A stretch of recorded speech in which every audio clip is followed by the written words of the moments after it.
Hey guys, this is Wolf Hoffmann from Accept, and you are watching Loud TV. Matter.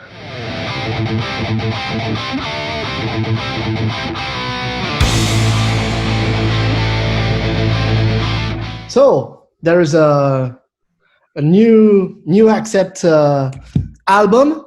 It's the 16th. Crazy, huh? I know. Could you believe that? No, but No? I have to believe it. I actually didn't even count them. So until I saw some reviews, I didn't even know that this is album number 16. I thought it was maybe 15, but 16, it's a number. So this is not a competition at all. But do you know you are the same number, the same figure than big bands like you? Do you know those bands in number of the albums? Iron Maiden, No. Iron Really? Maiden, 16, 16? Yeah, and okay. of course Judas Priest, 16. Really?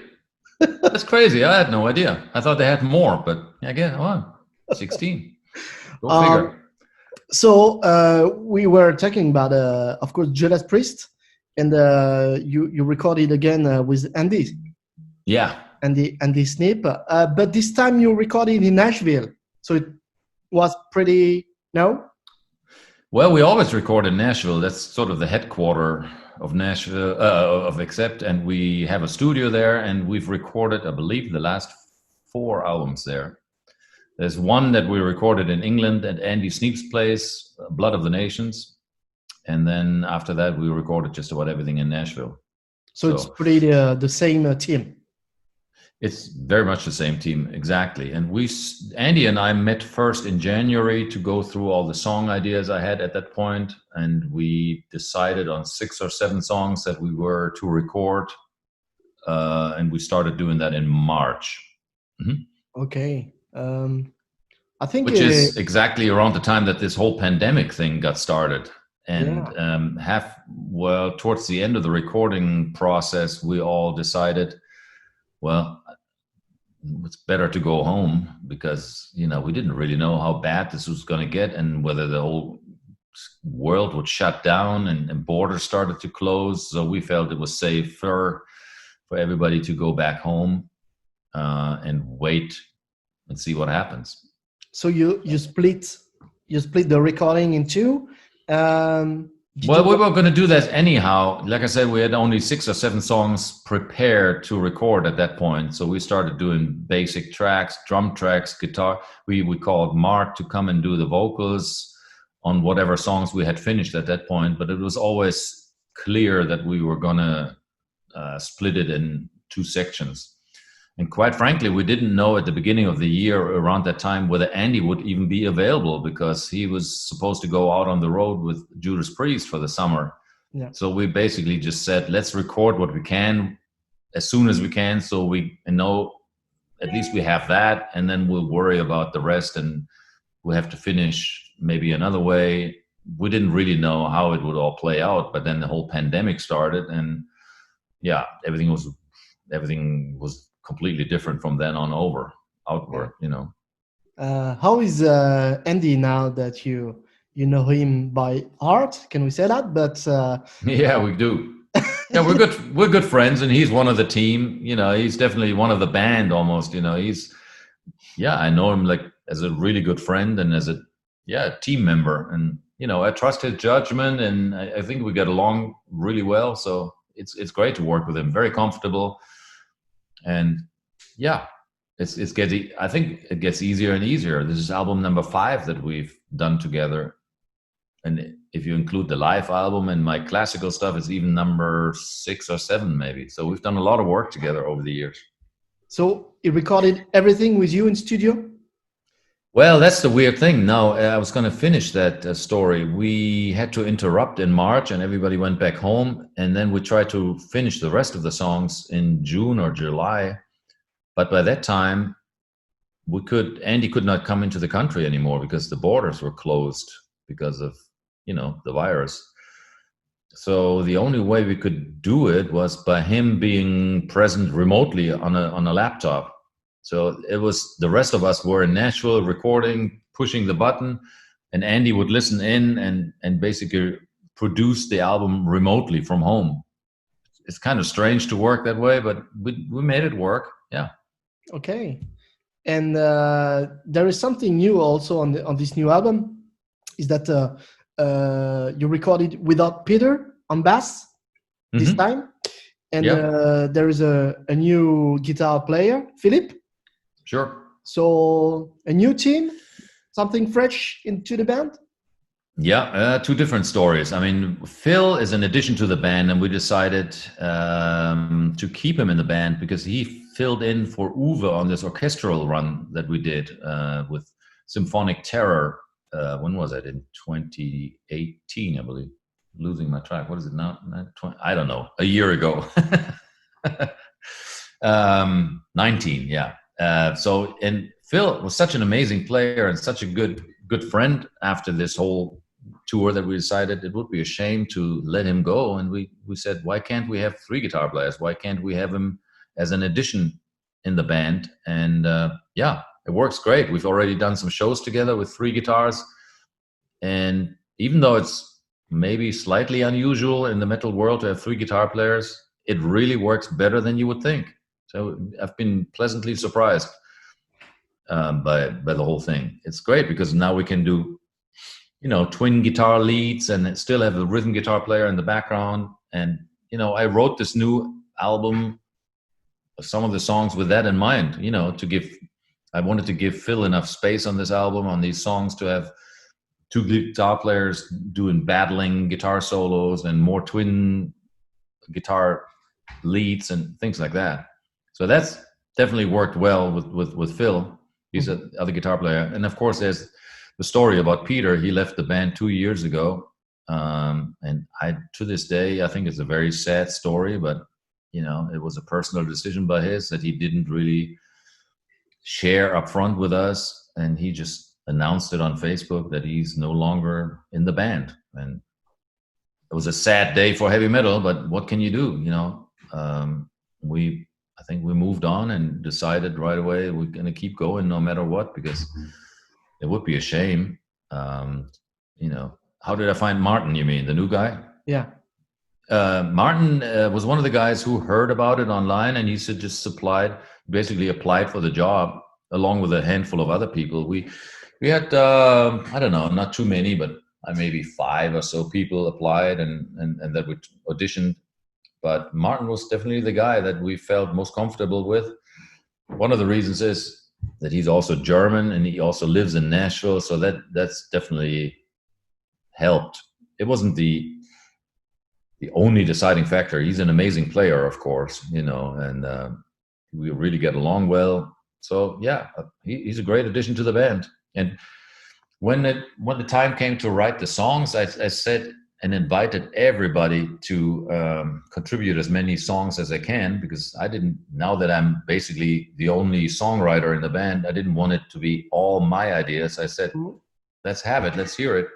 And luckily, Martin really stepped up to the plate, and he delivered many good ideas and actually 2 or 3 complete songs to the album. So I wouldn't say he quite, filled Peter's shoes yet in the songwriting world, but he definitely contributed a lot, which is great.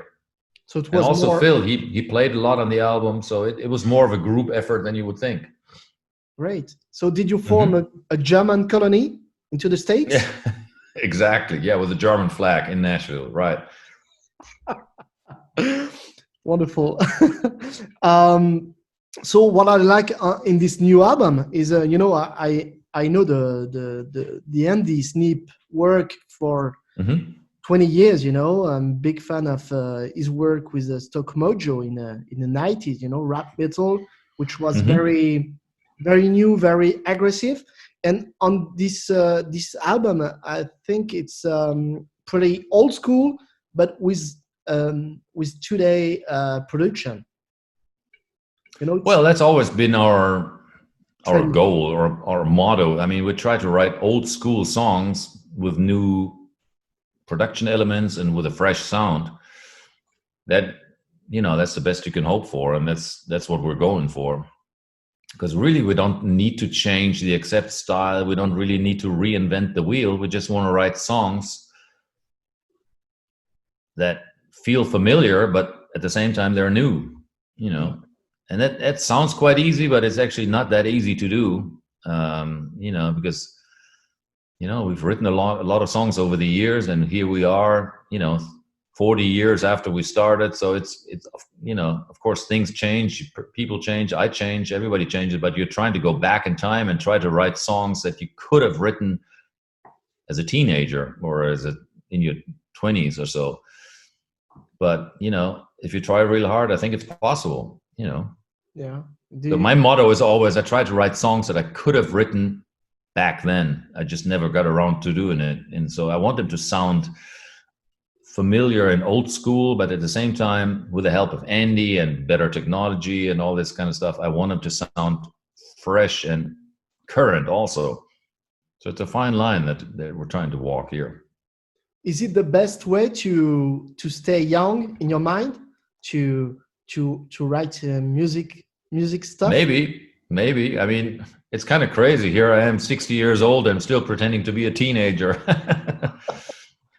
But I mean, I guess as long as you have fun at what you're doing, and you're proud of what you do, and you are deeply involved in what you do, as long as you still care, I think it's totally cool to do what we're doing. I just don't like it when people stop caring, and you can tell they're not taking it seriously anymore, and they're kind of half-assing everything. Then I think it's maybe time to rethink what you're doing. But I don't think, I mean, I'm still in this with all my heart and full force, and I love what we're doing. I love traveling. I love making records. I love meeting fans. I love touring. So, you know, hopefully there's many more years to come of this. I know that you're fond of classical music, and you can feel it on this new album, like Camille Sanson and Dalila.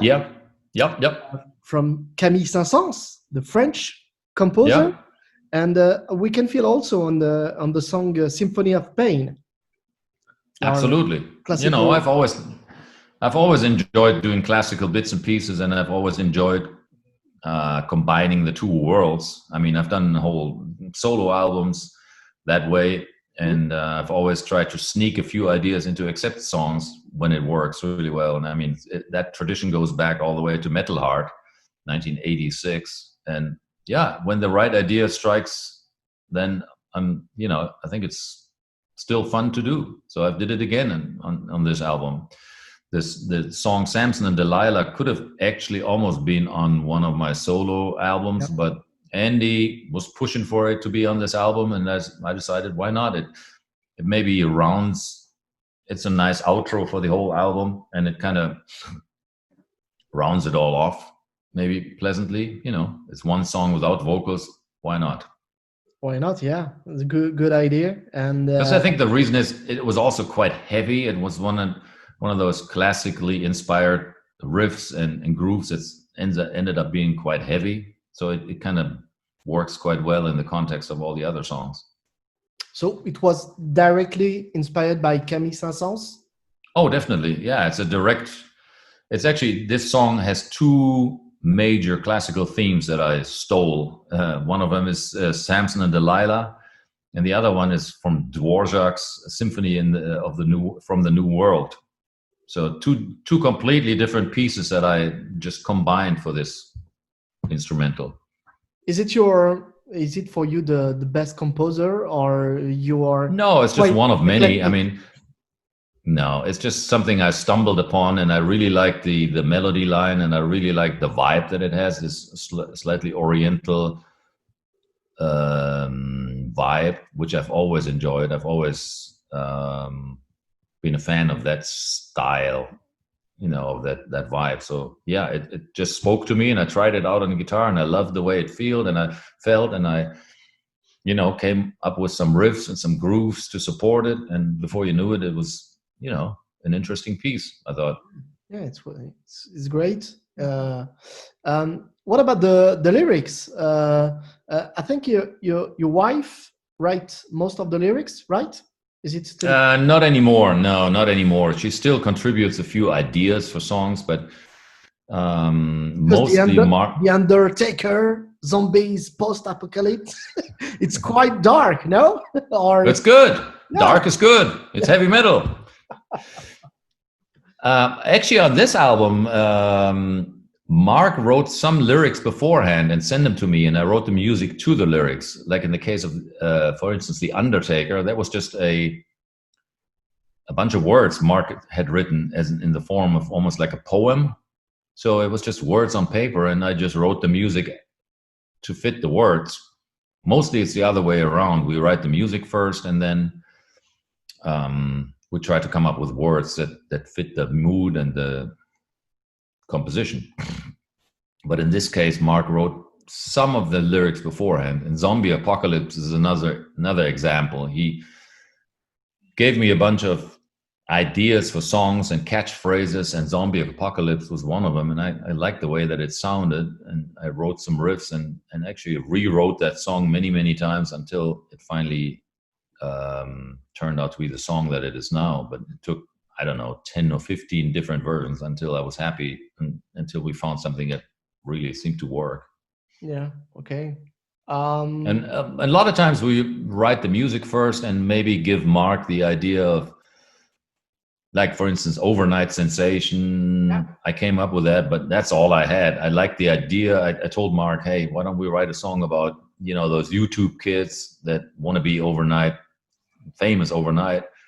That was the whole idea. And I was toying around calling it YouTube Kids, and I tried this, tried that. And finally I gave him the chorus for Overnight Sensation. And he wrote the final lyrics, you know, very quickly afterwards.